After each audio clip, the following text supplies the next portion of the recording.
Sag Harbor is a very special place. This was just forest. There was nothing here before. Blacks moved here. This neighborhood was founded by African professionals, for African-American professionals. We came out for the summer. It was an escape from all the chaos and confusion that was rampant in America at the time. And for successful African Americans to come out here and feel comfortable, this was an oasis. It was your typical resort town, except we were all black. And there were black folks just partying and listening to music and sunning. And I go, wow, that was magical. Coming out here for 30 years of my life, I've just seen how the neighborhoods change. In recent years, it has changed because America's changed. You want to sell, money's money. You want to get the best, highest bidder. They don't care what color you are, they just want to sell it. People are looking to buy everywhere. Why not here? It's a great community. Some of the people have made the decision that, you know what, the money's more important. Granted, we all need money. We also need our own little homeland. Living here in Sag Harbor, if you don't fight for what you believe, you'll lose everything you have.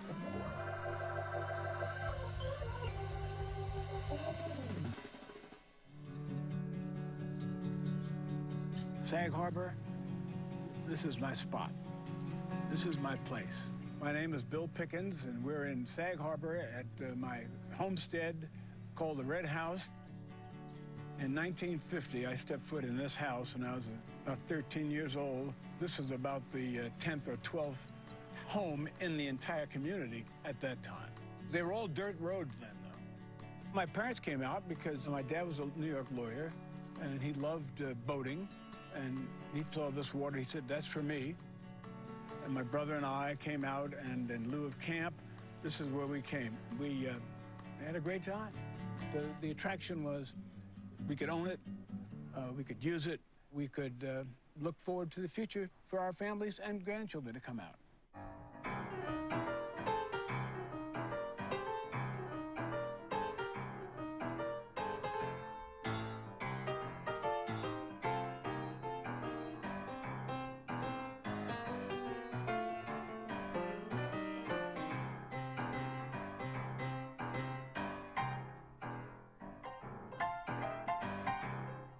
Sag Harbor was actually a whaling town. It was one of the first ports in New York. And eventually, in the 40s and 50s, blacks started coming out here and building very small cottages. They opened it up to African Americans because they couldn't sell it to anybody else. There were places they were not allowed to go. And when they found sort of their niche here in Sag Harbor, well, that was great, because they were allowed to come here. They weren't going to be discriminated against here. So African American families told their friends, and so the word went out that, boy, come out here and you can buy a 10,000 square foot piece of land for, modest amount of money. When they saw this, they said, oh, gosh, this is going to be great. That was pretty significant, that African Americans could own waterfront in America. Basically, the folks who settled out here were from Brooklyn, Jersey, and a few people from Philadelphia. And the next thing you know, bang, bang, whole blocks would be purchased, and houses began to be built. So it spread, and it was all African Americans, and we had a great time. Celebrities came out here. For instance, in 1952, Langston Hughes came out here. He would come out and read poetry. Lena Horne came out. Harry Belafonte built a home for his family just up the road. Duke Ellington came out, rented a home down here. Colin Powell lived across the road. Colin's been coming out here since he was 12 or 13. This place has attracted a lot of interesting people. And for successful African Americans to come out here and feel comfortable, to be able to let their hair down, to summer, this was an oasis.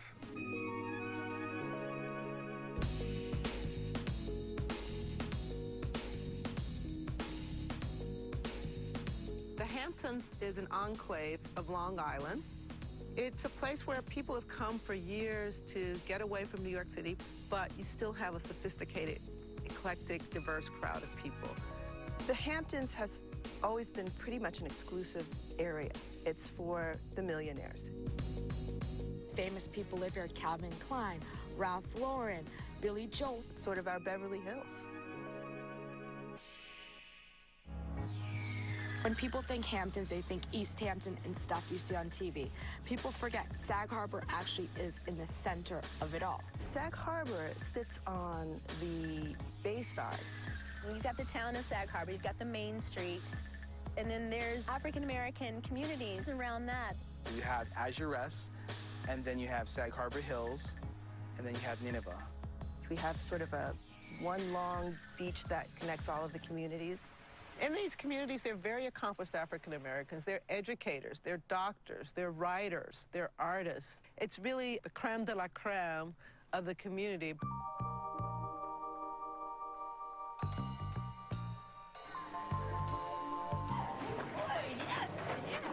A good boy, that's right. I'm B. Smith. And I'm Dan Gadsby. How did we meet? Well, I was in the restaurant business, and this tall, dark, and handsome man came in. Woo! Who was that? You. Must have been another customer. We came here because we wanted a second home. I didn't know this existed. I mean, I'm from Brooklyn. I mean, you know, our idea of the summer was you sleep on a pallet because it's hot. That was summer. So to come out here, and there were black folks just partying and listening to music and sunning, that was what I always dreamed I wanted to live like.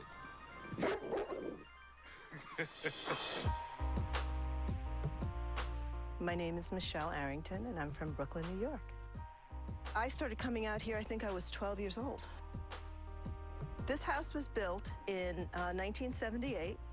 My dad said, let's do a simple design. I want something modern. I want something airy. This became sort of the landmark house. My parents came here because they wanted something else for us. So 37 years ago, we built the house here. And we thought it would be a good place for the children to grow up because we wanted them to feel comfortable in their own skin, to feel proud of who they are. They wanted us to, you know, be in an environment where we could be safe, where we could play with other kids who were like us. I'm Judia Elmore Black. I am a certified sommelier. I'd like to dispel the myth of all of the Hamptons being just uber rich. I mean, we're not uber rich. We're very comfortable. I have two daughters, Danielle and Nicole. They're 15 and 11. So one of the main reasons I chose to live in this neighborhood is the proximity to the Sag Harbor community, where there is a good concentration of African-American people. From a dating standpoint, you know, want them to have the option to at least know some black guys. I just don't want them to not be able to marry a black guy by default just because there are no black guys around, you know? I do kind of feel like it's now or never to get them into this place where they could be comfortable with their culture.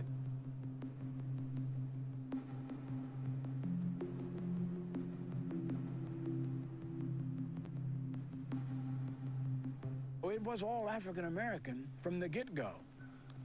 But in recent years, it has changed because America's changed, and whites are moving in at some pace. Miss the camaraderie that I had here when everybody was the same, so to speak. It was, you know, all black families and all black kids. This is now, you know, 2014.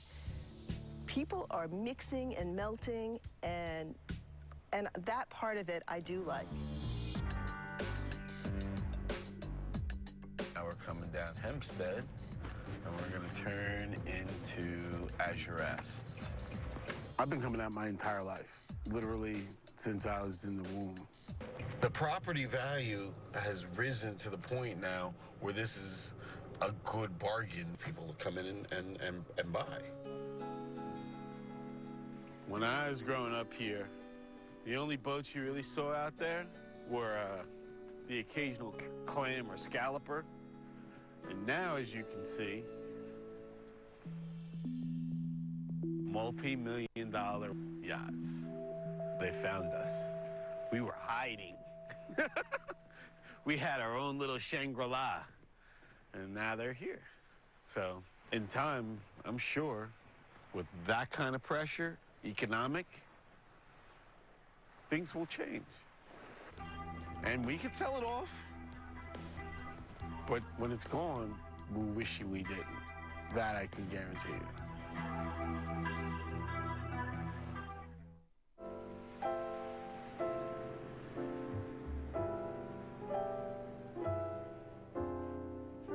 When I first visited Sag Harbor, I liked the fact that it was a small town.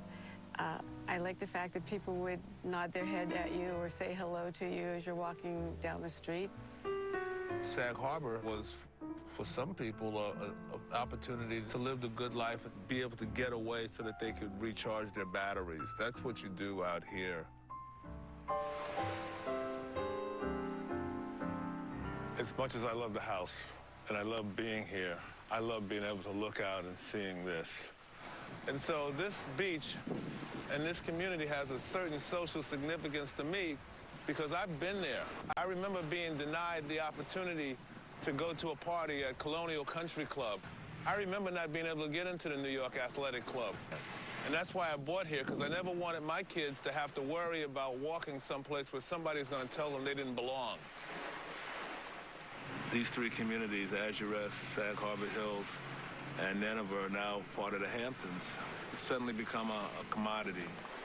The thing I fear the most is that one day, by just economic circumstances, young black kids may not be able to walk down this beach and feel that they own a part of it, and they lose their history. That's what I fear, that will be lost.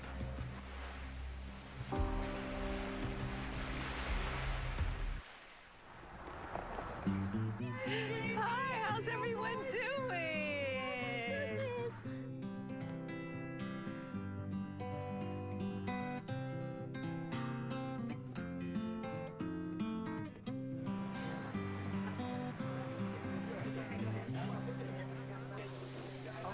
The fish fry over at the Eastville Historical Society is an amazing gathering of the elders of the community with the kids in elementary school. They're lovely. Yeah, and they are in the camp program that we have here. It's important for young people to know that there's lineage and that there's history and that there's continuity. You have some remarkable people over the past 30 years who've attended. Doc, can I ask you a question? Yeah. I mean, you're 102 years old? 101. Hey, well, we can round up. Yeah, 101, 12th month, 3rd day, 12th year. What was it like being out here? How many years? 60 years. And I came from Harlem. Can you imagine coming from Harlem and then walking? Oh, the bustling crowd. Right. Coming into this quiet, beautiful green spot. A lot of friendly people growing up. I didn't know anything like this existed. It harkens back to a time when it was a small town and, you know, the matriarch or the patriarch, you know, goes, I know your father, I know your father's father, and your father's father was my friend. And you know, there's nothing like a good poet. No, there isn't. Flower in the craneed wall. I hold thee here in my hand, little flower. But if I knew what thou art all in all, I would know what God and man is. You're like Yoda. To a mouse, to a lamb. And you take my breath away. You seem to take my breath away.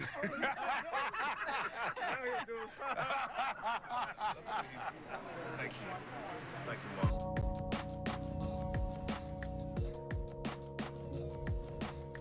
You know, I was asking Dad some real estate stuff and trying to find out what we can do with this property up the street that I want to investigate. My father's a real estate broker. He started out in Brooklyn back in the 60s. People knew, you know, Earl Arrington is in the business of real estate. He can help us out. I am trying to follow in my dad's footsteps. My father has been perhaps my biggest advocate. He's been not just my father, but my teacher and my mentor. I like to think he's a bit of a visionary in some ways. I mean, even though he's in a rehab center and he's in the late stages of Parkinson's disease, I still pick up the phone and I call him and I say, Dad, I'm thinking about doing this, or I heard about this. How do I do that? because that knowledge and insight about real estate is something you gather over a course of years.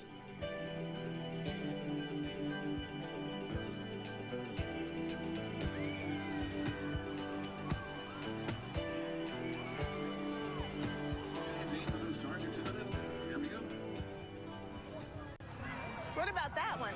That looks kind of cool. I used to like this ride. This is one of my favorite rides. I'm gonna go on that. That one? Okay, let's do that one. The carnival in Sag Harbor comes the first weekend in August and has been that way, I don't know, probably before I even started coming out here at 12. How many tickets for this one? Marissa, hold mommy's hand. I will. Okay, you ready to rock it? Ready. It's funny now, as a parent, to take my daughter to the same rides that I rode on and to see the excitement in her face. Look.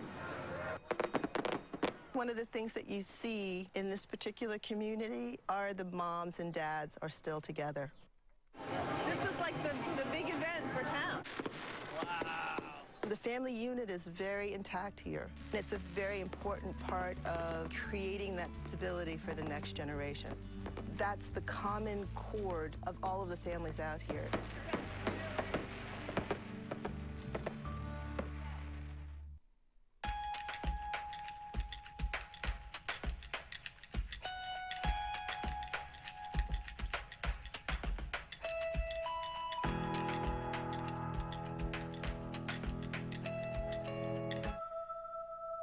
You know what? Put the bar over there and, switch it off. Like maybe move that more over where the other seating is. We're inviting people from the Sag Harbor community over for a brunch and wine tasting and cocktails.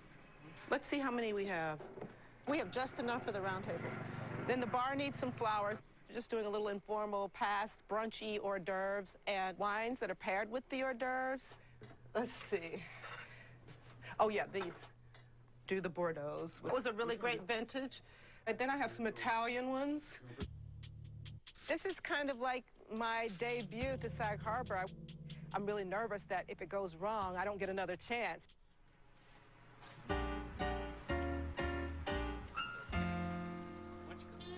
So who, Nicole? Yo, is that great timing I made? Hi, Bea. How are you? Good to see you. You look beautiful. I gotta go to the ladies first. Well, you should. How are you? I'm Michelle. I'm Judy. Nice to see you. Thanks for coming. Little one, look at you. Look at how big she is. She was swimming. Oh, hey, man. Love the look. Good to see you, baby. How you doing? We let him draw. My husband's family they're from Bermuda, but he's given me permission. Well, I'd like to move to like Myrtle Beach, South Sag Harbor. You don't want to come to Sag Harbor? No, I'm trying to. Why would you want Myrtle I'm trying Beach? to get away from the taxes. Oh, my God. No, it's All not I know is I need a pool in the back. But you can have that here. So that might be a challenge for me to convince my husband to go this way instead of go that way. But you know what? Think about it. Come take a drive around. Take a look. See. Get it. Come over to our house. Okay. We got it here. I have to get your information. Yes, please do. Absolutely. Please do. It's a fun thing, the wine piece. I always like to start with the food, and then I pick the wines And then you go to from go there. with the food. Yeah, because people want variety, but they want to learn also. I was in the restaurant business, and it was always important to really please the people who came in, and then they always came back, and that they want to tell other people, oh, we had this fabulous meal, and the wine was wonderful. I'm so happy that you're here. You're really, a model for me in more ways than one. Good. It's nice to have you with us. You know what?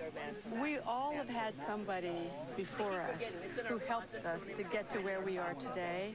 I'd like to talk to you some more about that. Okay, we should. It was really great to have Bea Smith here and have a chance to spend some time with her. I feel like we formed a deeper bond today that I'd like to continue. We can all go to events where we know everyone all the time, but it's really fun when you can make a new friend. I'm happy. I feel like success. You're right. I know. It's like, okay.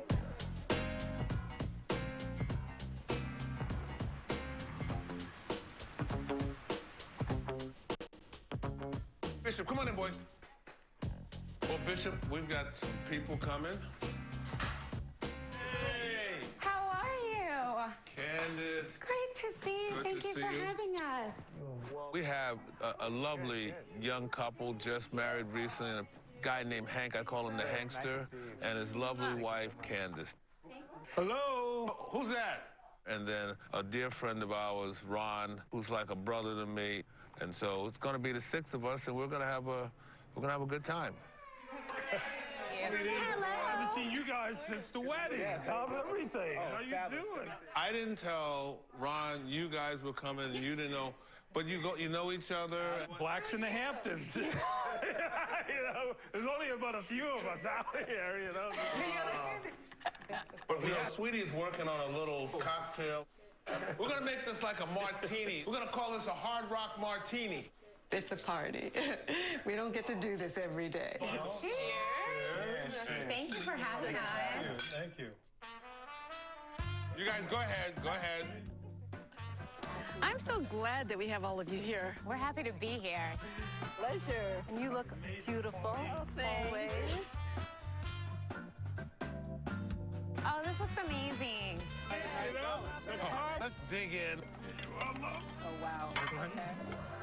Yes, please. Thank you. We know you, we know you. We didn't know you know them, we didn't know them know you. And at the same time, being successful and being African American, we all share a common bond. We live in the best of times and we live in the most challenging of times. And that goes back to even living here in Sag Harbor. It has changed. You know, we came out here Memorial Day, and it looked different. Yeah. And you know, in some ways, it's good. It shows like growth and progression from what it was. In some ways, it's sad. If you don't fight for what you believe, you'll lose everything you have.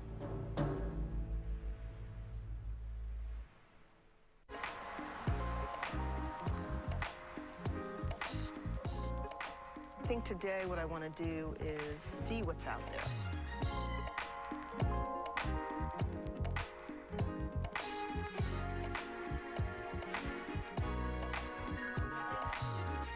I'm a real estate salesperson now in Brooklyn.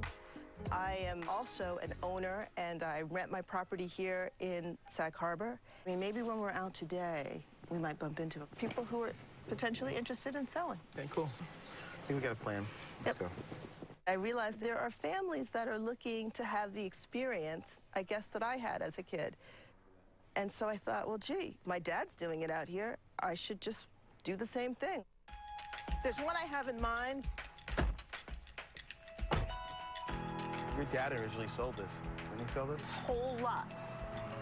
Look at all the for sale signs over here. I think in terms of real estate here in Sag Harbor, many of the homes have been passed down from grandparents to parents to children. And what has happened in that transfer is some of the children didn't come out here. And so the properties, they've been paid for in full, but they're not in the homes. And so the homes have become run down. It's not about the house. It's not about the cottage that was built in 1950s. It's about the land. It's about location, location, location. You're close to the beach. You're a 10-minute walk to the town. You're 15 minutes to the ocean. So there's a demand for it. My hope as a broker is to obtain those properties and be able to sell them. This was a fun house. It was a party house. They were from Brooklyn originally. They knew my dad when he had his office. I mean, I know there's some issues with it. That moss and newspapers, nobody's been here. You peek in there? I can see through the doorknob. And I remember this house. This was like the hangout house. This is for my sister's group, you know. It's kind of sad to see this house in this condition. You want to see if we can go around the side? This is how it is. So it's 4 bedrooms, 2 baths. That's what people are looking for. I mean, it would be nice to get a family in here. Oh, this is a good one. This area has always been a community-based area. Just the way the homes are constructed. There are more cottages than big homes. They're not, 40-acre farms. You're away from anyone no matter what you do. It's designed so that you could ride your bike up and down the street and pick up the local kids or go to someone's pool and enjoy those experiences. This was like the spooky house, I think, a little bit when we were kids, because it's an old house. I mean, no one's been over here in years. The house is probably not as valuable as the land. Definitely not. I mean, it's a tear down, but if we could track down the owner, I mean, somebody's paying property tax on it. Gotta be. Things change, people change, time changes. And so this community is going to change as a result. That's just the ebb and flow of life. I think that's a good one, because it's been sitting for so long. I would love for this neighborhood to stay the same. And when I say stay the same, I don't mean necessarily all black. I mean community. So we're very lucky that they let us have a pool. It's quite small, but it's there nevertheless. We just moved in this summer, so we haven't been here a full summer season yet. Well, it's not finished. So here is Janice's house, the woman we bought the land from. So this was a piece of land and it was in her family forever. And this is obviously the best part of this house because we get to wake up every day to this. And you can't beat it. Waking up here in the morning, I think that's the best part of it all.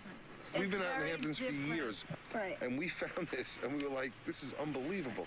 It's an African-American community. You didn't know even when after you bought the land. He did not know. He owned this land and did not know. And I was like, are we allowed to be here? It was weird for the first time to feel like, oh my God, are we gonna be accepted as like the reverse situation? And some people have said, like, oh, I don't think they'll sell it to somebody who's white. And I'm like, I don't believe that. I can't imagine that, but maybe, who knows? But we didn't have any issue. We have a great relationship with the woman who sold the house to us. When you want to sell, money's money. You want to get the highest bidder. They don't care what color you are. They just want to sell it.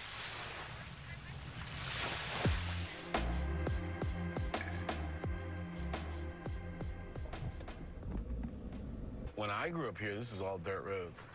My family at one point owned this entire corner. So this was my grandmother's house. And then when we got older, my parents built the house next door. But this was it. This was kind of affectionately known as Weber's Corner here. It's up to me now. My grandmother, she can't manage it on her own. So it's been passed on to me just by virtue of, my grandmother, being 101 years old. We are in a transition from one generation to another. It's Grandma's house. All her tchotchkes are here. That's me and Grandma. This is the struggle, the dilemma. As the generations move forward, you acquire these properties, and then you have to ask yourself, how important is this property to you? That's really the dilemma. Does it have enough significance to maintain and keep it? And in my particular case, I'm not some private equity guy. I'm just a hard-working sales executive, and I'm out there trying to do my best. So to keep a property like this is a struggle. I've made that the determination in my life that this property is to stay in our family. I'll fight tooth and nail to keep it.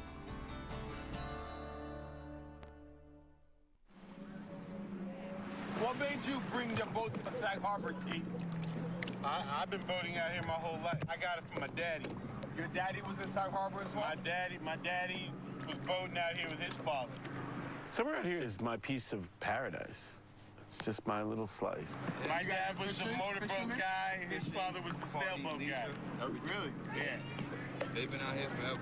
I get a little piece, and this is it. All right, let's do this. I still have all my friends that I grew up with here. And that it is. Salud, everybody. Cheers. It's almost over. Our grandfathers hung out. Okay. Our fathers hung out. And now we hanging out. Lord, hear our prayer. Yeah, that's going back. That goes back to the dirt roads. Remember riding your bike down them hills? That's what I'm talking about. That's how we learned how to ride bikes. I had a little huffy, and I could not get away from that dog, and I hated going by. It is changing because we built a great community. And that's why they want to buy in. They're not trying to buy into the community. They're trying to buy property. We're not sitting here saying we don't like white people, you know, or we got to protect our own. What we're saying is we like people that think like us, and it don't matter what you are. Because if you're just looking at this as an asset, then yeah, you sell to the highest bidder. But if it means something more to you, the consequences of that may mean that you can't treat it like an asset. My family built that house in 1947. Wow. It's never gonna go anywhere. Nope. It's gonna get handed down for generation, generation, generation. I may reach that point sometime in life. If I get, you know, if something happens to me and I need money, part of the interview process, if I ever had to sell, would be about making sure that whoever's coming in wants to be a part of the community. The friends around the table were 3 generations deep. Yeah, that's special. Starting the 4th. Here. This is our place. We're all going to be here because we're not selling out. We'll die together.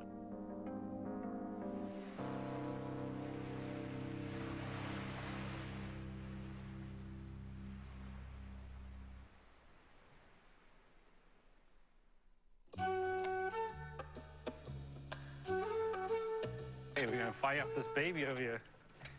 So good to be out here on the weekends. Hot grill. I was up one night just surfing the websites. Just looked at the pictures of the house, the proximity to the beach, and it was in our price point. And I was like, I think I found our beach house. And literally that day, we were at the house. We saw the beach, and Kim was like, I love it. I was sold. It was over. This is... Here you go. Oh, thank you. John Carrington and his wife live next door to us. And they have their daughters and sons that come out. Yeah, and their grandkids We all run come into out. a couple of weekends a year. Your house next door, you built in what year? We built that house in 1967. Okay. If you were a black family in the 50s and 60s, and you wanted to build a beach house for your family, this is where you would have gone? There weren't many places where you could buy. There were some restrictions. There was no restriction on this. This house had been on the market for a while. I think the way it was decorated, it still felt like 1972 in here with green shag carpeting and everything. People couldn't overlook. Couldn't see the possibilities of the house. Yeah. Well, Sag Harbor is a charming place. You know, it's we're now living in a different kind of world where you'll find people who come from all over the world. We're allowed to live in this neighborhood because it is a traditionally African-American neighborhood, and Anthony is African because he's from South Africa. That's right, he got Born and raised. Yeah, well, we're very glad to have both of you as our neighbors. Thank you. We participate in the neighborhood. We tell our friends about the neighborhood, but we don't go out there advertising it because we actually like the way the neighborhood is now. We really don't want fences and walls up between everybody and having these perfect little gardens and stuff like that. We like the way this is. It's just there's nothing on steroids here. It's very human. Oh, bon appetit. Enjoy. Bon appetit. Thank you. What do you know about the history of this neighborhood? There was a man by the name of Lynch, I think, who bought this whole area in here for about $25,000. Wow. And when was that? That was back in the 1940s. Okay. And a lot like this would cost you about $500. Wait, is that how much you bought your lot for? Wow. Cheers. Cheers. This took too long to happen.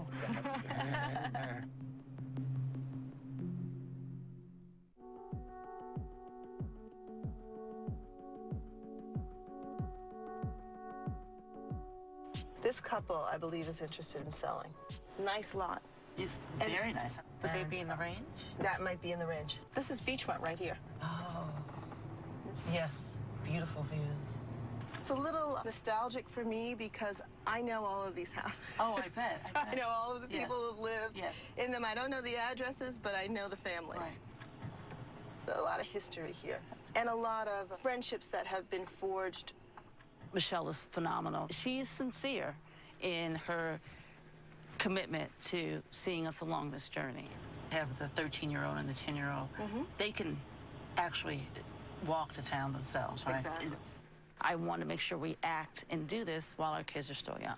I think that there's a community feel here of African Americans that they need to be a part of. The kids kind of do this house hopping, and it frees up at least one parent. So one parent's watching all the kids one day, and the other parents are out having cocktails, and Nice. they'll alternate. Nice, I like that. And I so like it's that. fun. Okay, Yeah. okay, No, great. it's I'm good. looking forward to that. You'll have great friendships. Okay. I think Lori and her family are wonderful candidates for this community because they have young children.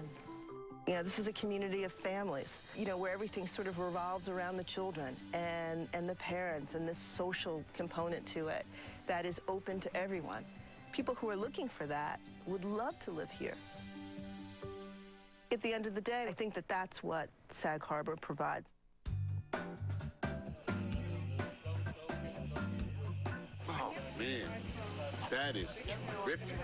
So what type of seasoning is that? The Red House is just an oasis of relaxation. My dad just bought me a moped that he got from wherever. Tonight, this is a celebration of the end of the season. Young people go back to school. Families get together for sort of the last hurrah of the summer. How you doing, my friend? Oh, my brother. Good to see you. Yeah. My God. You're 3 years older than me, but you got more hair.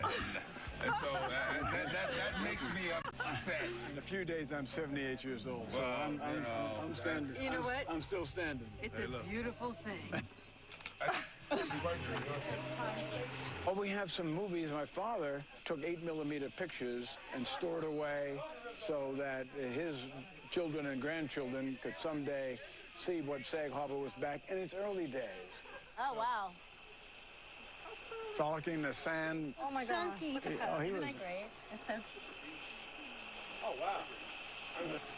Wow. This is great family fun. Ooh, look at your little naked booty. We caught him. We caught him. Bottoms up. It's wonderful for the young people to see these pictures because it represents their history through their families and what they were able to do in the 40s and 50s against some great odds in this society. So I think it gives a very fine vision of the depth and commitment of their parents and grandparents to ensuring that Sag Harbor Hills would live today. This is a love story. We love Sag Harbor. When I see young African-American boys and girls, little kids running on the beach playing, they're not in the projects.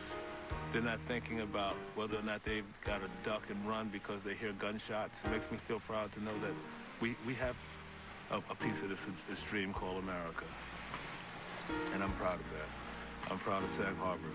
This place represents freedom. It represents not having to compromise or having to second guess. That's what this place represents to me. And I'll do whatever I have to do to keep it. I'm fine with anyone moving to this neighborhood. You can move wherever, but as long as you encompass yourself into the community. My hope is that people also will come in and be a part of what's happened here over the years. Their kids will play with our kids. You know, it will be an intermingling. The culture here is family-oriented to enrich our souls and our minds.